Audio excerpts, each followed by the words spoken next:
Bonjour à tous et merci de nous rejoindre pour l'Europe dans tous ses États à Bruxelles, capitale de la Belgique, mais aussi de l'Union européenne. Alors comment les Belges vivent-ils cet ancrage au cœur de l'Europe? Nous tenterons de le découvrir à travers de très nombreux reportages sur la société belge.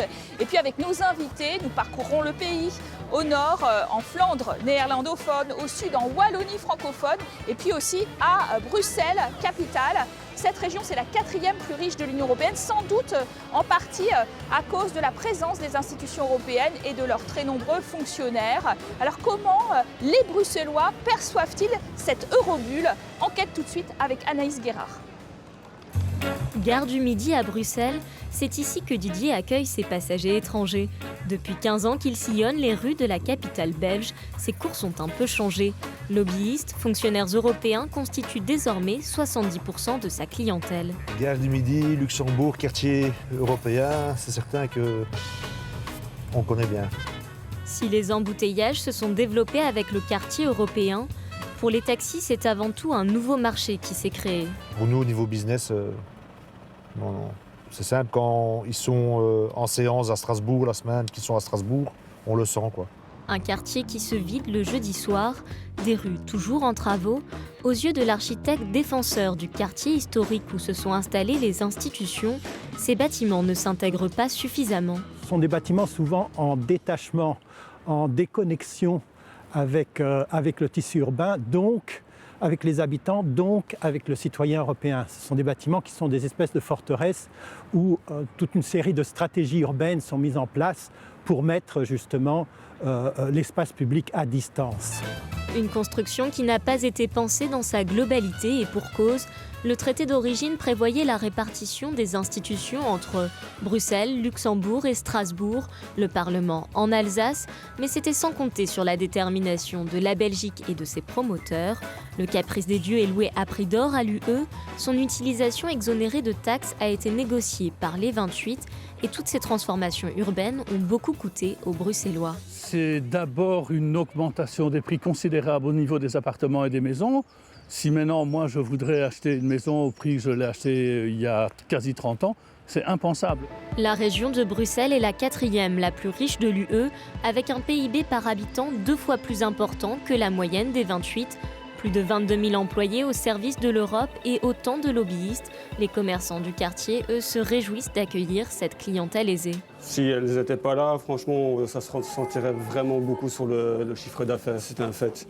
Parce que ça fait, depuis que le quartier européen est là, il y a eu beaucoup de changements, beaucoup de bureaux qui ont ouvert, beaucoup d'établissements qui ont ouvert aussi. Et c'est vraiment en partie grâce à eux si on a beaucoup de travail. Et s'ils font tourner l'économie locale, ces nouveaux Bruxellois s'intègrent-ils vraiment au décor de la capitale?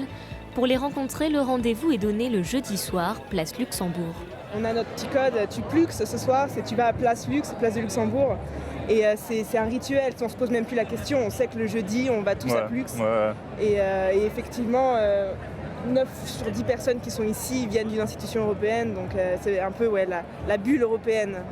Dans son paroxysme. Ça peut être positif et négatif. Ouais. Tu ne dois pas rester seulement ici parce que tu ne vas pas connaître la Belgique et Bruxelles en général. Et aussi, c'est un peu en limitation d'être seulement ici. Ici, on est en Europe, on n'est pas à Bruxelles. Bruxelles, c'est 180 nationalités différentes, une population dont 35% n'a pas la nationalité belge. Alors être bruxellois, c'est peut-être avant tout se sentir bien à Bruxelles.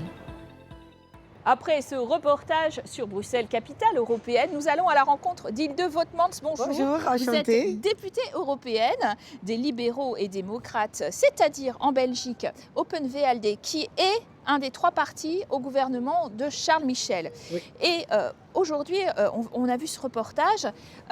Capitale de l'Europe, c'est bien, mais est-ce que les 11 millions de Belges sont tout à fait d'accord pour dire qu'il n'y a pas certains inconvénients? Bien sûr, si tu as les avantages d'avoir la capitale de l'Europe ici à Bruxelles, qui donne quand même beaucoup d'emplois, hein. Le tourisme, les restaurants, les hôtels, ça gère beaucoup de gens. Bien sûr, tu as un peu de trafic avec, c'est un petit désavantage.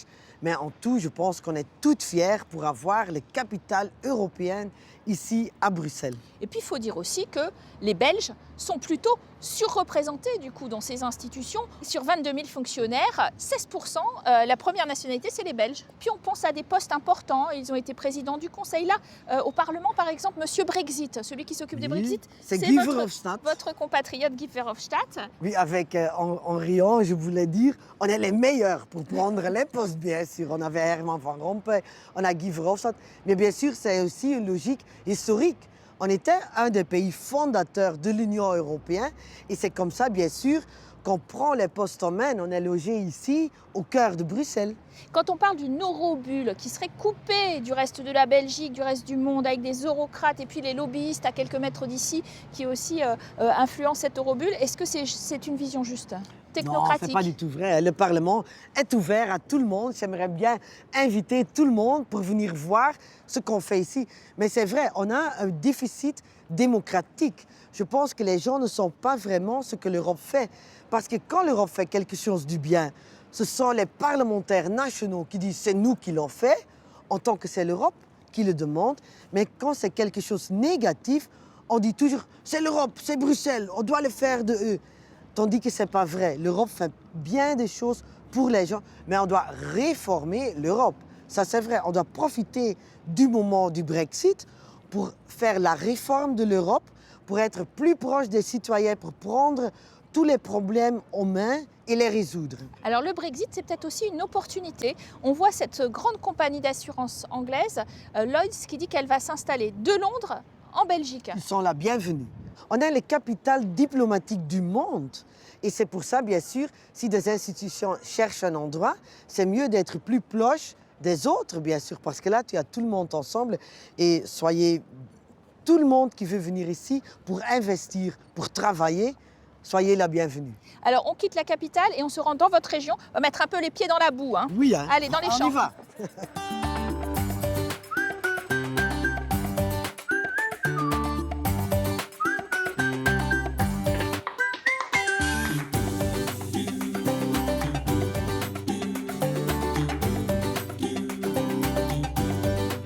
Île 2, on se retrouve à Saint-Tron. Nous sommes passés en Flandre, entre la Wallonie francophone, la Flandre néerlandaise.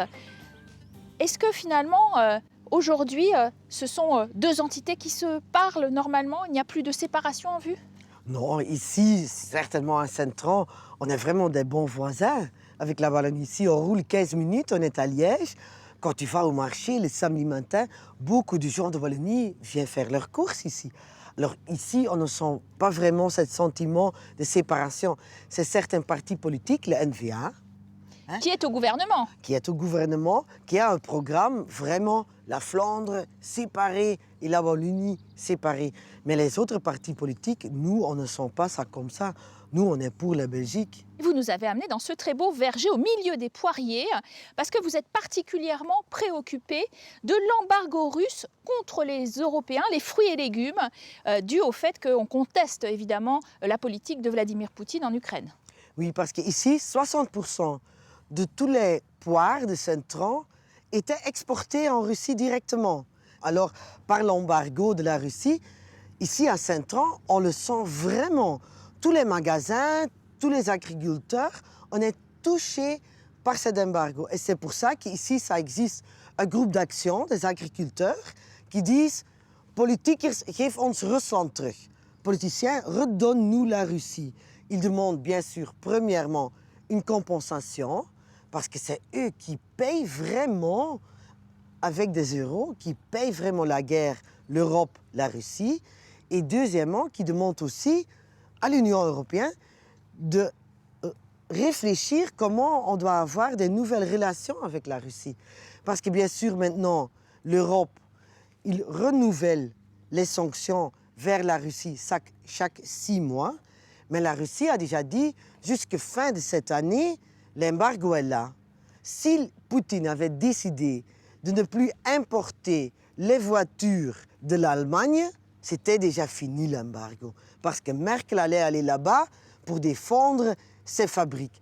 Mais pour les agriculteurs en Europe, j'ai l'impression qu'on ne se bat pas pour leurs produits. Vous, évidemment, comme toute bonne Belge qui se respecte, vous aimez la bière, j'imagine. Oui. Vous avez entendu parler d'un biéroduc du côté de Bruges. Eh bien, figurez-vous que ce biéroduc, il existe vraiment à Bruges. Et c'est là que nous sommes allés constater que la bière coulait désormais à flot à travers des tuyaux. C'est un reportage signé Anaïs Guérard. Ces nuages qui s'échappent des cheminées pour flotter sur Bruges participent à l'art de vivre local. C'est la vapeur d'eau qui permet de faire bouillir la fameuse Bruxezote. Là, ici, nous sommes en train de bouillir notre brassin. Nous avons absolument voulu rester ici, sur place, puisque ça fait plus de 150 ans que nous brassons sur cette place. Et pour ça, ils n'ont pas hésité à se lancer dans la création d'un biéroduc. Voilà, ici, la bière arrive donc des cuves et elle passe ici dans le sous-sol, dans le biéroduc. Après 3 km sans trop de pression, la bière fabriquée dans le centre historique ressort aux portes de Bruges, dans l'usine d'embouteillage. Nous recevons à peu près 50 à 60 000 litres de bière par jour que nous stockons dans les 16 tanks ici, pour éclaircir la bière, afin que nous puissions la filtrer facilement. Un process automatisé qui coule de source, de quoi envisager une progression de la production. Mais pour comprendre en quoi l'acheminement de la bière par camion posait un réel problème, remontons le pipeline à contre-courant. Ici, on marche dans une des petites ruelles de Bruges, où sous nos pieds traverse le tuyau de la bière, le biéroduc comme on l'appelle. On est juste à côté du centre touristique, le Triangle d'Or comme nous on l'appelle. L'UNESCO coule dans les ruelles de Bruges, double patrimoine mondial pour son architecture et pour sa bière. Entre 500 camions sillonnant une ville du Moyen-Âge et l'abandon de la fabrication de la bière en centre-ville, le choix a été vite fait. L'option biéroduc l'a emporté malgré son prix. 4 millions d'euros venant des subventions, mais aussi des fans de bière. Quand on a lancé l'idée du biéroduc, les gens ont tous dit « Oh, mais nous aimerions bien un petit robinet, nous aimerions aussi pouvoir débiter notre bière à partir de ce biéroduc. » Pas de robinet à bière pour les Brugeois, mais un achat symbolique d'un morceau du pipeline via crowdfunding. En échange d'une ou plusieurs tournées, les consommateurs ont payé 396 000 euros. Parmi eux, Philippe, donateur d'or, écope d'une shot par jour, et ce de manière non périssable. Il est difficile de venir tous les jours prendre sa bière, il y a encore d'autres activités. Je voulais bien, mais ma femme n'aime pas. Mais pour ce restaurateur officiant à 2 rues de la brasserie, la Bruxezote est également un outil de travail. 70% de ses clients optent pour une mousse locale. Comme vous voyez, la plupart des bières, ça vient de la brasserie de la Bruges même, c'est le Bruxezote. Et une fois le travail terminé, c'est avec ses employés qu'il fait retomber la pression.